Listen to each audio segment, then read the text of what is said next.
ეს ფოტო ნინო დათაშვილის განწყობის ბოლო ასახვა მას შემდეგ, რაც 43 წლის ქალი პოლიციამ ქუჩაში დააგავა და ჯერ განყოფილებაში, მოგვიანებით კი დიღმის იზოლატორში გადაიყვანა.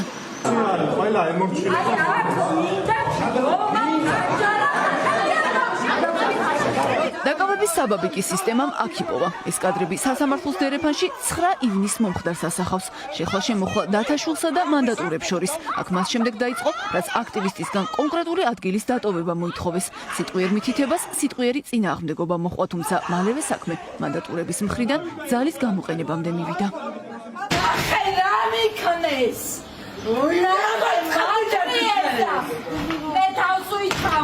ამ ინციდენტიდან 2 დღეში შინაგან საქმეთა სამინისტრომ სისხლის სამართლის საქმე აღძრა. უწყება ამტკიცებს, რომ ნინო დათაშვილმა ერთ-ერთ მანდატურს ფიზიკური შეურაცხყოფა მიაყენა. ძალოვანი უწყება ამ ქმედებას 353 მუხლის კვალიფიკაციას აძლევს, რაც საჯარო მოსამსახურეზე სამსახურებრივი მოვალეობის შესრულების დროს თავდასხმას გულისხმობს და სასჯელად 4-დან 7 წლამდე ვადით პატიმრობას ითვალისწინებს. არავინ გაბედოთ ნერვიულობა, გააგრძელეთ ბრძოლა ჩემთვის და ჩემმაგივრად. ჩემი დაკავება მოხდა 20 ივნისს პროტესტის დემორალიზებისთვის.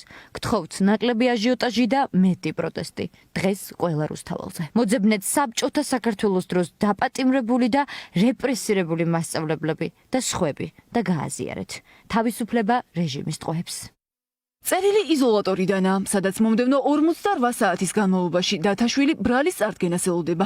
ამის შემდეგ სასამართლო აღკვეთის ღონისძიებაზე იმსჯელებს.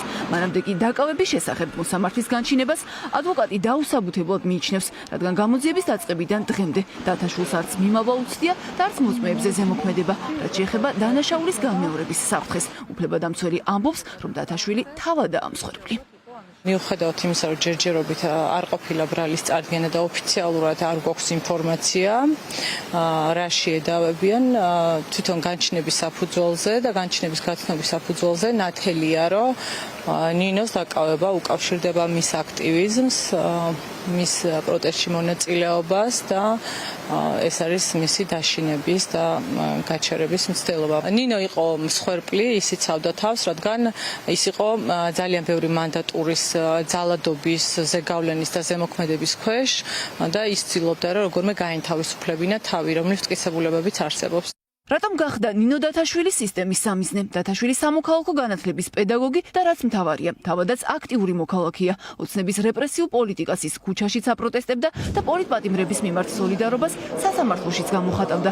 აქტივისტებისთვის ცხადია, დათაშვილის დაკავება სისტემისთვის საშუალებაა. სამაგალითო დასჯით საზოგადოებაში შიში გაავრცელოს.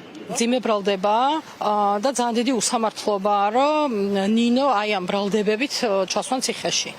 ყველამ ძალიან კარგად ვიცით, რატომ იჭარენ დღეს ადამიანებს. ნინო არის ძალიან აქტიური ადამიანი, აქტივისტია, თუმცა არასოდეს არ გამოირჩევა არანაირი ძალადობრივი ქმედებებით.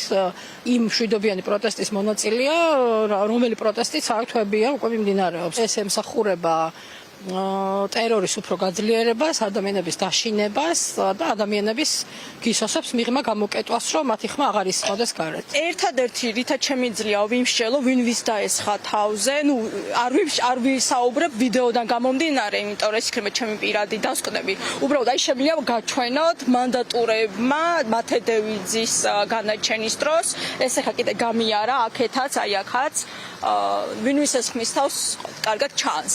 ამ რეჟიმისთვის უკვე ნებისმიერი მოაზროვნე ადამიანი, რომელიც ოდნავ მაინც წინააღმდეგობას უწევს და არ ემონება, სამიზნეა უბრალოდ, უკვე აღარ აქვს მნიშვნელობა. მთავარია არ შეეწინააღმდეგოთ. აი თუ შეეწინააღმდეგე, ძალიან ცდილობენ, რომ სანიმუშოდ დაგსაჯონ, რომ სხვები შეაშინონ, მაგრამ ფაქტია, რომ არავინ არ შინდება და რავი, ხალხსაც მინდა ძალიან ვთხოვო, რომ თუ ვინმეს ოდნავ მაინც გული შესტკივა და პლუს ერთი პატიმარი აღელვებს, აუცილებლად ყველა უნდა გამოვიდეს გარეთ და აუცილებლად არ უნდა შეეშინდეთ. აი ნინოს თხოვნაც არის, რომ არავის არ უნდა შეეშინდეს ამის. ნინო დათაშვილის დაკავებამ დღეს ბევრს მზია ამაღლობელი საქმე გაახსენა. რეჟიმის კრიტიკოსები ამბობენ, რომ თუ საქმეს კვალიფიკაცია არ შეეცვლება, შესაძლებელია ციხეში კიდევ ერთი პოლიტპატიმარი ქალი აღმოჩნდეს.